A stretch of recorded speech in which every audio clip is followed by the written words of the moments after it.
Alhamdulillah, wassalatu wassalamu ala rasulillah, wa ala alihi wa sahbihi wa man wala amma ba'd. Lavdi, falënderimi dhe adhurimi takojnë Allahut, krijuesit absolut të gjithësisë. Vetëm atij mbështetemi dhe vetëm prej tij kërkojmë faljen e mëkateve tona, mbulimin e tmetave tona, si dhe pranimin e veprave tona.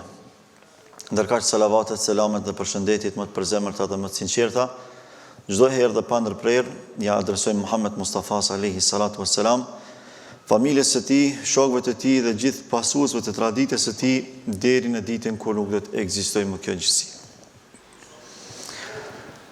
Besimtarë nderuar, javën e kaluar e kemi trajtuar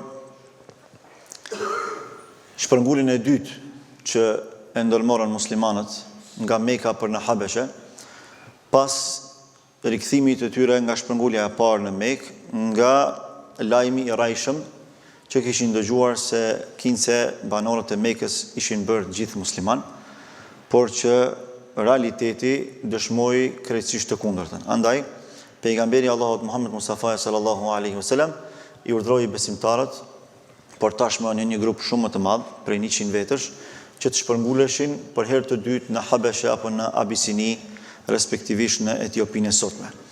Ashtu edhe ndodhi, me ndihmën e Allahut askush nuk u dëmtua, gjithë u shpërngulën, dhe pasi që ndodhi kjo shpërngulje, normalisht ishte një goditje edhe më e rëndë për banorët e Mekës, në veçanti për parin mekase, sepse për atyre që u shpërngulën ishin edhe familjar të shumicës së paris mekase.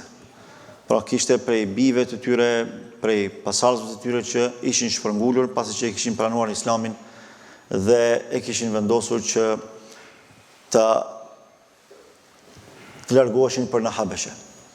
Gjithashtu kemi treguar se paria mekase ishte mbledhur dhe e kishin marrë vendimin që dikush donte dhe se donte me mbretin Nejashi për t'i kthyer ata në Mekë, nga se ishin të pafuqishëm për t'i shpallur luftë Etiopisë apo Abisinisë asaj kohe, dhe vetmja zgjidhje ishte që të dërgonin të deleguar në mënyrë që të merreshin vesh me mbretin Nejashi dhe t'i rikthenin emigruesit prej muslimanëve. Personat që u përzgjodhen ishin dy. Amr ibn al-As, i cili asë kohë ishte jo musliman, dhe gjithashtu edhe Abdullah ibn Ebi Rabia. Dy njerëzit më të spikatur, më të zgjedhur dhe më të diplomat që kishte Meka. Kur shkuan atje, normalisht ai kishte edhe lidhje personale dhe shoqërore me mbretin Nejashi, dhe pas pritjes madhështore që zakonisht ja bënte mbreti atij, sepse kishte shok dhe njëherit edhe bashkëpunëtor, atëherë ai kërkoi për mbretit Nejashi që t'i kthente në vendin e tyre emigruesit prej muslimanëve. Dhe kemi thënë se i lëshoi në drejtim të mbretit Nejashi 3 shigjeta helmuese. Fillimisht i tha që ata janë disa mendje lehtë, petrinjve tanë që nuk dinë se çfarë veprojnë. Dhe kjo njëherit ishte edhe një etiketim për vetë mbretin, se si ka mundësi ti që të bish prej disa mendje lehtëve, të shoqërison, e ti pranosh ata, ti sistemosh, ti akomodosh, dhe të na harrosh neve krejtësisht, ndërkohë që ti me neve ke aleancë. Pra me parin mekase, dhe jo me këta djelmosha dhe me vajzat reja, që nuk dinë se çfarë veprojnë. Pastaj, helmi i dytë, që e lëshoi në drejtim të mbretit Nejashi, ishte se e akuzoi në fe, nga se tha, ata janë disa prej trinjeve që e kanë braktisur fenë e tyre dhe nuk e kanë pranuar fenë tënde. Ndërkaq Nejashiu ishte i krishterë dhe populli i tij gjithashtu. Pra në një farë formë e akuzoi diplomatikisht mbretin Nejashi, duke i thënë se si kanë vlerë të këtij disa njerëz që e braktisin fenë e tyre, dhe akoma më keq se sa kjo nuk e kanë pranuar fenë tënde. Pra sikur ta pranonin fenë tënde, arsyetohesh pse i ke pranu, pse i ke sistemu, edhe pse i ke bë pjesë integrale të shoqërisë sate. Por derisa ata jo që e kanë braktisë fenë e tyre, po se kanë pranuar as fenë tënde, atëherë pse i ke pranuar ata, dhe pse i mban ata?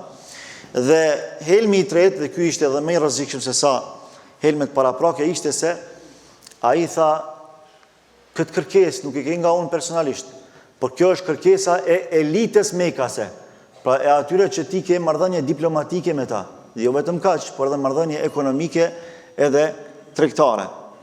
Andaj, në një farë forme, e kërcënoi mbretin Nejashi duke i thënë se në qoftë se ti nuk i kthen ata në Mekë, i bie që ti po prish aleancë me ne. Dhe çdo marrëdhënie diplomatike, ekonomike po e prish me ne. E çfarë do bie ke nga kjo? Asgjë. Pra shikoni mençurinë dhe aftësinë e Amr ibn al-As se si i kishte përzgjedhur këto akuza të cilat nuk ishin të lehta për t'u tejkaluar nga një njeri, nga një mbret siç ishte Nejashiu. Por kemi thënë sa ishte mbret i drejtë, ashtu si e ka përshkruar edhe pejgamberi i dashur Muhammed Mustafa sallallahu alaihi wasallam, i cili kur u tha sahabëve që të emigronin në Habeshe, u tha kësaj: "Idhhabu ila al-Habasha fa inna fiha malikan la yudhlamu 'indahu ahad." Shkoni, shpërnguluni në Habeshe, në Etiopi, nga sa atje është një mbret i drejtë që nuk lejon t'i bëhet pa drejtësi dikujt në prezencën e tij, në fuqinë e tij apo në pushtetin e tij. Pasi që i dëgjoi këto fjalë mbreti Nejashi, prej drejtësisë së tij elementare kërkoi që t'i thriste, t'i ftonte këta djem, edhe këto vajza, se kush janë këta, çfarë kërkesa kanë, pse kanë ardhur këtu, dhe cili është realiteti i tyre. Pastaj këtu e kemi ndërprerë dhe kemi thënë se deri këtu ka mbaruar pjesa e parë për të vazhduar sot me lejen e Allahut me pjesën e dytë. Para se gjithashtu duhet ta kemi parasysh diçka që janë disa njerëz që fjalët e tyre shpesh herë përputhen me fjalët e pejgamberëve të Zotit. Për shkak të devotshmërisë, për shkak të maturisë së tyre dhe të pjekurisë së tyre fetare, ndodh që ata t'ia qellojnë edhe shpalljes së Allahut. Ndërta ka qenë për shembull historikisht dihet Omeri radhiyallahu anhu, i cili ka qelluar shpalljes disa herë. Ekskluzivisht për të kanë zbritur disa ajete të Kuranit. Përmendet edhe Malik ibn Dinar, një prej njerëzve më të ndritur të gjeneratave të para të arta të umetit islam, për cilin dietarët thonë se ka folur me fjalë pejgamberësh. Pra qasja e tij, diskursi i tij i ka përngjarë diskursit të pejgamberëve dhe jo rallëherë ja ka qelluar fjalëve të pejgamberëve të Allahut. Njëjtë ka vepruar edhe Xhaferi radhiyallahu anhu, i cili ka qenë emiri, udhëheci, lideri i këtij grupi emigrantësh për në Habeshe. Në emigrimin e parë, emir apo udhëheqës e ka caktuar pejgamberi i Allahut sahabiun e nderuar që quhej Uthman bin Mat'un. Pastaj ata janë kthyer në Mekë, dështoi shpërngulja e parë, filloi shpërngulja e dytë.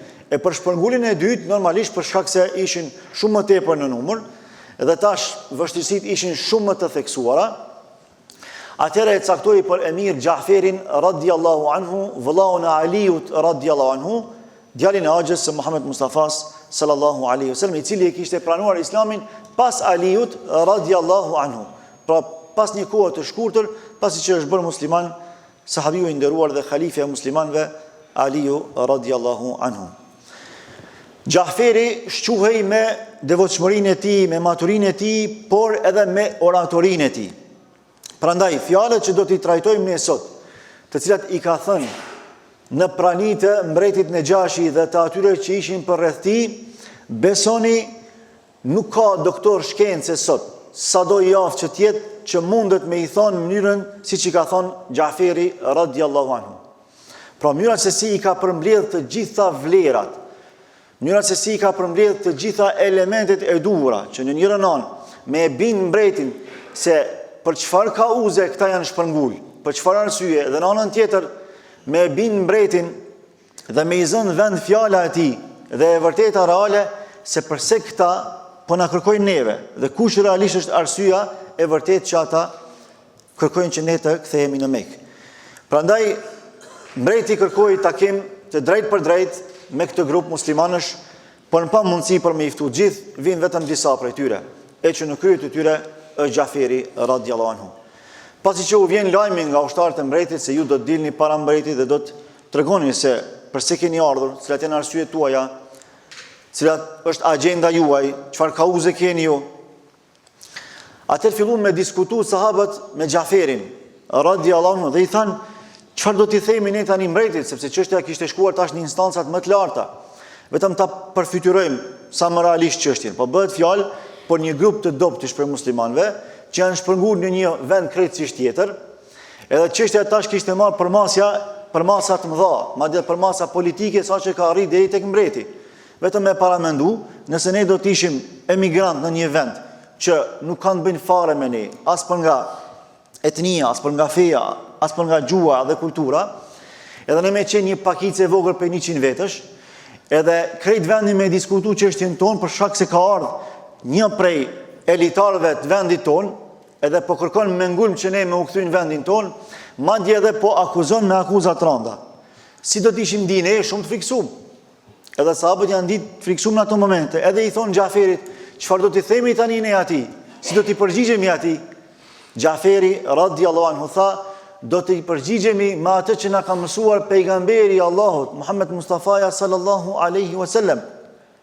Pra ne do t'ua themi atyre të vërtetën reale, nuk do të fshehim asgjë, sepse lajkat, fshehtësitë, manipulimet, mashtrimet, tjetërsimet mund të gjenden në një çështje të caktuar, por nuk të sjellin sukses dhe nuk të mundsojnë zgjidhje të përhershme.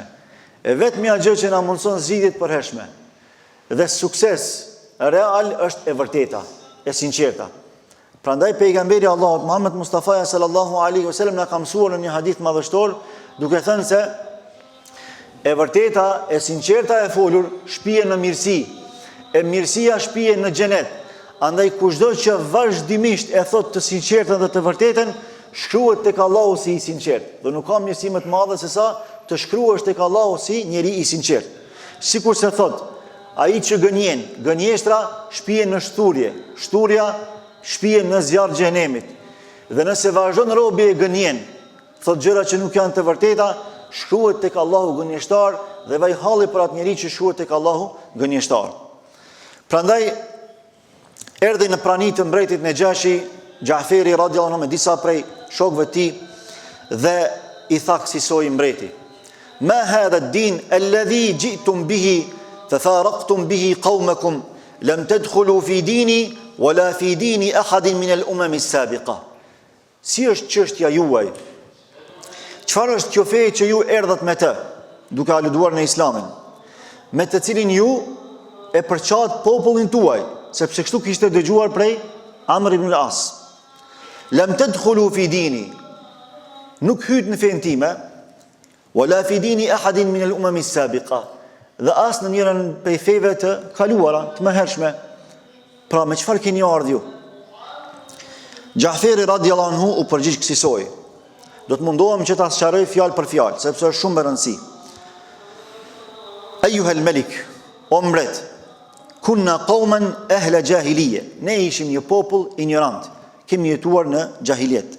Na'budu al-asnama, i adhuronim idhujt, wa na'kulu al-maytata, edhe i hanim ngordhësirat, wa na'ti al-fawahisha, edhe i vepronin ndyrësirat, gjërat imorale, wa naqta'u al-arhama wa nusi'u al-jiwar, i ndërprenim, i prishnim lidhjet familjare dhe gjithashtu ishim të këqinje me fëqinjet tanë.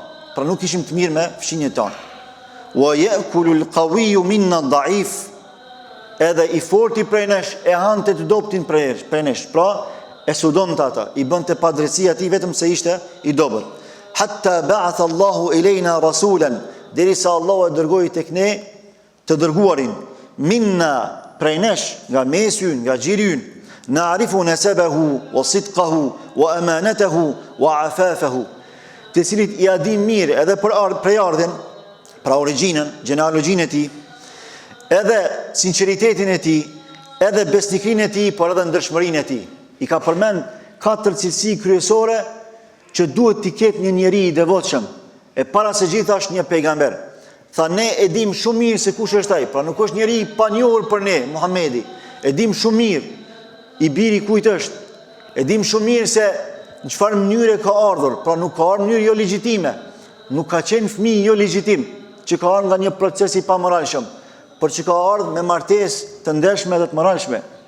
E dim edhe sinqeritetin e tij, madje nuk ka njeri në Mekë që nuk dëshmon për sinqeritetin e tij.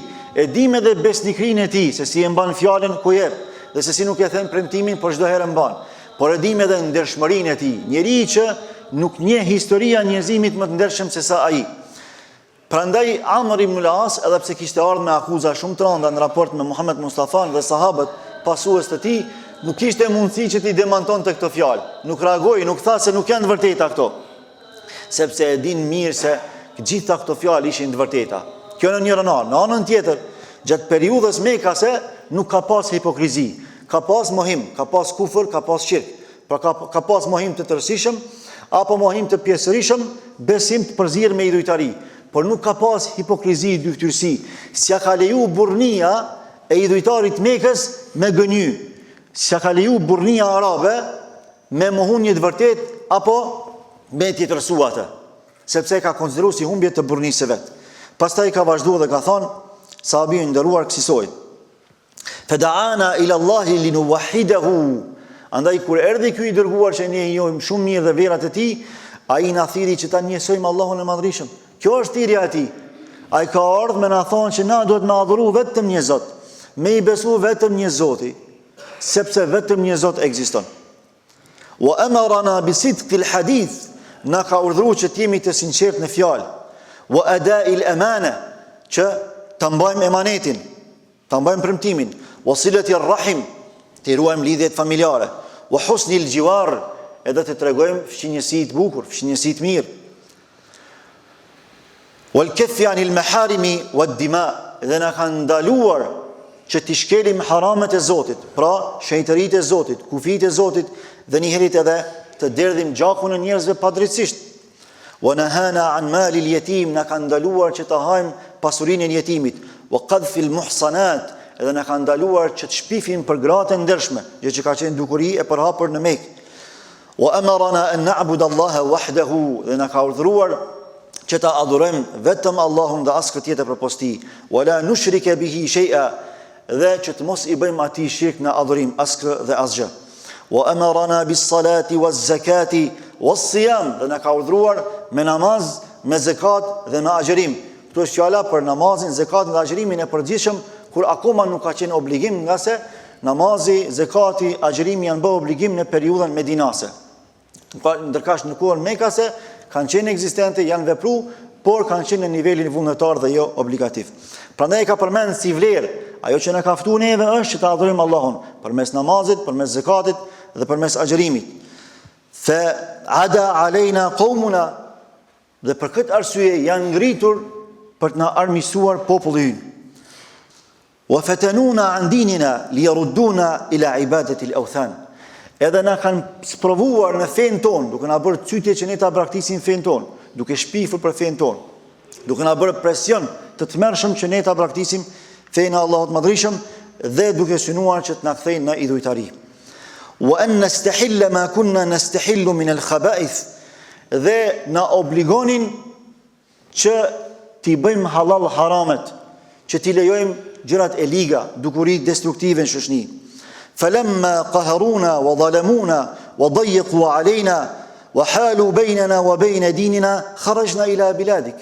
Pastaj kur na ngushtu neve situata, kur na bën ata zullum dhe padrejtësi, kur na nënçmuan në nivelet që më nuk përballoheshin fare, ne e braktisëm vendin ton, u shpërngulëm për tek vendi yt o mbret. Wa ikhtarnaka ala man siwak, edhe të zgjodhëm ty prej gjithë tjerëve. Wa raghibna fi jiwarik, edhe ne dëshiruam që të jemi në praninë tënde, pra që të strehohemi tek ti. Wa rajawna alla nudhlama indaka ayyuha al-malik, edhe ne kemi shpresuar bindshëm se tek ti nuk na bëhet asnjë padrejsi. Fa qala lahu an-najashiyu, atëri tha Najashiu, të gjithë atyre që ishin prezent, në veçantë i tha sahabiu të nderuar Gjaferit si përfaqësuesi muslimanëve emigrues, duke i thënë: "Hal ma'aka mimma ja'a bihi 'anillahi min shay?" A ke diçka me vete që mundesh mua ma tregu pe fesë me cilën ka ardhur pejgamberi juaj? Atëherë Gjaferi radhiyallahu anhu fillon edhe i citon ajetet e surës Maryam, nga fillimi deri tek disa ajete ku fillon Allahu në këtë surë duke thënë: "Kaf ha ya 'ain sad, dhikru rahmati rabbika 'abdahu Zakariya, إذ نادى ربه نداء خفيا قال رب إني وهن العظم مني واشتعل الرأس شيبا ولم أكن بدعائك رب شقيا وإني خفت الموالي من ورائي وكانت امرأتي عاقرا فهب لي من لدنك وليا yarithuni wa yarithu min ali Yaqub waj'alhu rabbi radiya. Deri në fund të ajeteve që i ka këndu Gjaferi radiallahu anhu, kur i dëgjon këto ajete që flasin për historikun se si ka ardhur Merjemja e shenjtë, se si fillimisht Zekeria ka kërku për Allahut me i dhon evlat në pleqëri, kur i ka pa mirësitë që pa jep Allahu Merjemës, se si pastaj Allahu e ka sjell Merjemen e shenjtë dhe të ndershme, dhe se si ka lindur Isa alayhis salam, fillon me çajt në Xhashi u ashtë tepër sa që transmetimet tregojnë i ambulojnë lotët mjekrën e tyre. Kur kthehet dhe i shikon klerin e tij fetar për rreth vetës, të gjithë po qanin me dënes, duke i mbajtur fletushkat e Injilit afër vetës, nga ajo që dëgjuan, sepse ishte në përputhje të plot me mesazhin e Musës alayhis salam, por edhe me mesazhin e Isës alayhis salam. Prandaj tha, shkoni ju të dy që keni ardhur këtu, edhe po doni mua më mbush mendjen për me i dhon këta, unë këta nuk i dorëzoj për asgjë të kësaj bote. E ju vazhdoni dhe jetoni në lirinë dhe në siguri. Atëherë të merrohet Amr ibn al-As nga kjo që dëgjon, sepse i dështon për herë të parë në projekti i tij. Nëse s'ka pas mundësi me shku dikund Amri, edhe mos me pas sukses në atë që e ka synu prej aftësisë dhe diplomacisë së madhe që e ka pas. Por kësaj radhe dështoi sepse bëhet fjalë për të vërtetën e Allahut Madhërisëm, bëhet fjalë për drejtësinë që Allahu i Madhërisëm përmes Muhammed Mustafas na ka treguar që ky mbret e don drejtësinë dhe nuk e lejon pa drejtësinë. Për më tepër do të vazhdojmë inshallah javën e ardhshme. Thjesht nga kjo e marrim mësimin e asaj se njeriu sa herë që e thot të vërtetën dhe të sinqertën, do të ngrihet nga Zoti. Pa marrë parasysh edhe sikur gjitha fuqitë e botës të mblidhen për të na vrarë, për të na sulmuar, për të na persekutuar, nëse ne qëndrojmë në të sinqertën dhe nuk bëhemi lajkatar, nuk bëhemi manipulator, nuk e tërësojmë fjalën e Allahut për interesa personale, Allahu do të na ngrit, do të na bëjë zgjidhje për nga nuk e presim. Madje edhe për një njeriu që nuk është fare musliman, sikur se ka ndodhur edhe me neve në luftën e fundit ku Allahu na ka nderuar dhe na ka çliruar nga ata që janë ju musliman, fal të drejtës sonë që e kemi pasur. Fal sinqeritetit ton në derdhën e këtij gjakut dhe në sakrifikimin e këtyre shahidave që janë dhënë për liri, për hir të Allahut Madhërisëm. Walhamdulillahi rabbil alamin.